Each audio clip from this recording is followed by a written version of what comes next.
Hey friends, can you believe it? It's fall, breaking out the sweatshirt, the leaves are just changing colors, looking beautiful, or at least, well, filming this, it's fall. If you're watching this in the future, it could be summer or winter.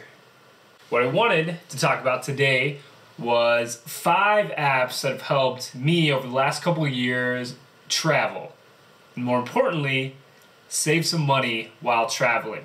Before we get started, all the apps that I cover today are available on both iPhone and Android. Okay, now that we got that covered, let's jump right in. So the 5 apps. Number 1, Hopper. So let's say you are planning on going home for the holidays. When you get Hopper, you download the app, get set up with an account, and you basically choose an origin airport. So let's say it's going to be Boise. And you're going to then obviously select your destination airport of where you're looking to. Let's say in my case, I'm looking at Honolulu, Hawaii. And once you actually pick the dates, it's going to load up the interface to explain to you exactly what you're looking for. So it'll tell you the current low price. You have an option to watch the trip or shop for flights, and then it'll also give you price prediction. And this is where it's really awesome in terms of an app. It'll tell you basically how many weeks until they think the price is going to stop continuously lowering. It's going to tell you how much they could probably rise if you wait after that certain date. And then also, what it's going to look like in terms of when they really skyrocket right before the actual flight date. It's really cool though, because then you can click watch this trip, and from there, Hopper does all the work for you. So if it tells you that you should continue to keep watching, you basically click watch this trip, and when the prices drop and it thinks that you can save up to, in this case, $67 or more, it sends me a notification to my phone saying, yo, Cody, $67 cheaper on the flights. And from there you can choose shop flights, buy them all directly within the app. Okay, number 2. This is probably my favorite app on the list. Hotel Tonight. This app has been amazing for Sarah and I. It also works as an upgrade situation. So you start out with a basic membership when you first do your bookings. Once you book a few, you earn points, and then you move up and you get deeper discounts within like every level of your membership. For instance, Sarah and I stayed at the Thompson in Seattle for like under $100 once, which I think is about a 75% savings. When we were living in Chicago, we did a couple staycations and got to stay in London House right on the river. Actually, they featured one of my photos on Instagram. It was pretty sweet. In the description, I'm gonna have a link inviting you guys as a friend, which will give you $20 off of your first booking. Hotel Tonight, awesome, awesome, awesome. Can't suggest it enough, and I would totally say sometimes it's even worth not booking anything else, just in relying on Hotel Tonight. Sarah and I have done that on multiple trips, and have still been able to save money while staying at awesome hotels and resorts that we normally could not afford or even talk about. So Hotel Tonight, amazing, love you. Let's collab sometime. Boom, 2 down, feeling good, halfway through. Number 3, this one's actually kind of funny. It's actually Google Maps Explore page. How many of you have actually used the Explore?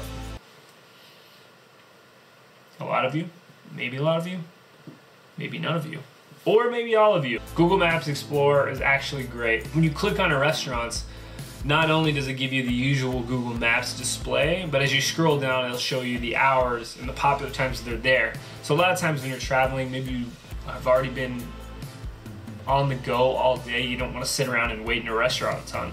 You can actually just pull it up, see the popular times on whatever evening that you're there, and see if you feel like it's going to actually be popular or going to be busy to where you have to wait. It's also amazing because when we were in Tulum and you don't understand the street signs, it has them in English for you. So international travelers that don't know other languages like me, it's great. Number 4. All of my fellow adventure friends will love this one. It's the Outbound Collective. You get first-hand local guides that actually build and create the posting.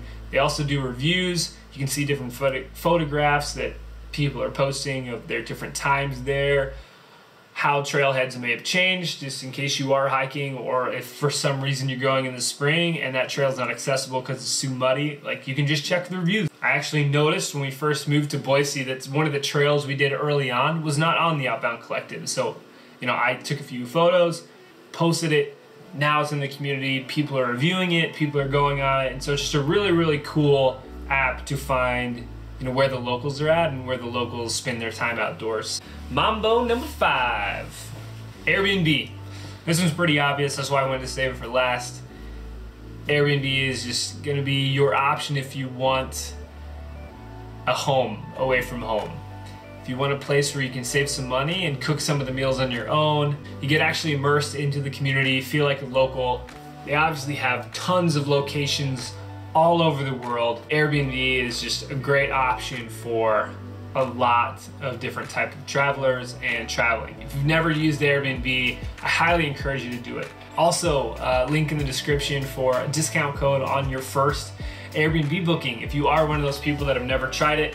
And as a bonus, a few other apps that we have loved throughout the last couple years when traveling to find cool spots. One's actually going to be Instagram. If you do a geolocation tag, we did this in Tulum, you're able to find a lot of really cool restaurants or spots that maybe you want to check out just from seeing the local Instagram stories or doing geo tags within the app. You can find a lot of really good spots. For my fitness buddies, Strava.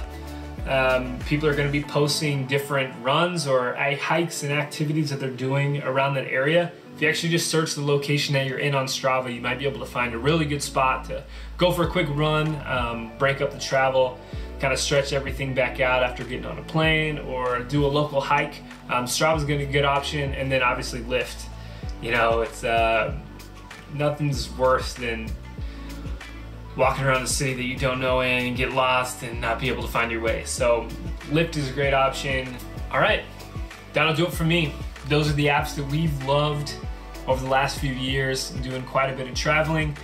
Leave a comment below if you have other app suggestions or have anything to add about these apps. I'd love to see what you guys are using to travel around this world, and I appreciate you hanging out with me a little bit today. If you like this video, the thumbs up is great, and subscribe is even better if it's something you're into. If you are subscribed, I will see you next time. Peace.